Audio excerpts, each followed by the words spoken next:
بسم الله الرحمن الرحيم. اللهم صل وسلم وبارك على محمد.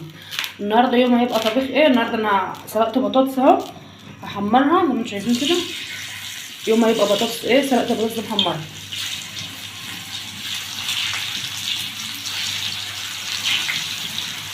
شايفين، بحب البطاطس المحمره المسلوقه دي قوي عن الشيبسي، بس البطاطس ما تبقاش شتوي.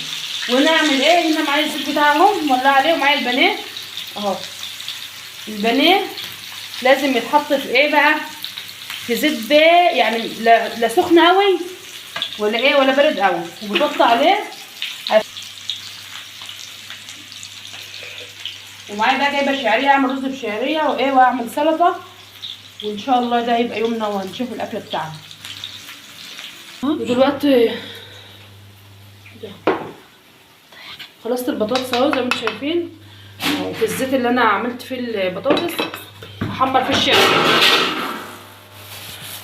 اهو. حمر الشعريه في قلب الزيت. لو عايزين تحطوا سمنه عادي، الزيت ده يعني مش عايزين خلاص، هو يبقى حلو كده برضه. حمرت البانيه، انا حمرت البطاطس وحمرت الشعريه، والبانيه بتاعي لسه ما طلعتوش لان مهديه على النار خالص عشان يستوي اهو زي ما انتم شايفين. وخلاص الشعريه بتاعتي اهي، وانزل البانيه.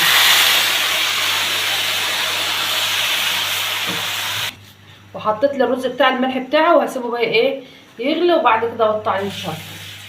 والبانيه بتاعي خلاص هو طلع اهو زي ما انتم شايفين، طلعت كده.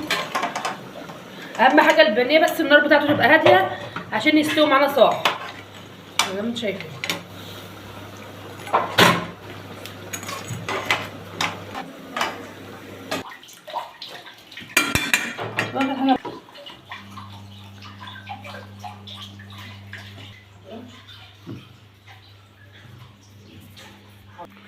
وده كان شكل الاكل بتاعي بعد ما خلص اهو. اعمل رز بشعريه، والبانيه ده جاهز يا جماعه على فكره اهو زي ما انتم شايفين. بس ايه اهم حاجه ان احنا نوطي عليه النار. عايزه اقول لكم ان البانيه ده جميل قوي قوي قوي بصراحه، انا دقته يعني طعمه جميل، بس انا مش عارفه اقول لكم النوع ايه عشان برده ما حدش يقول اعلان وكده.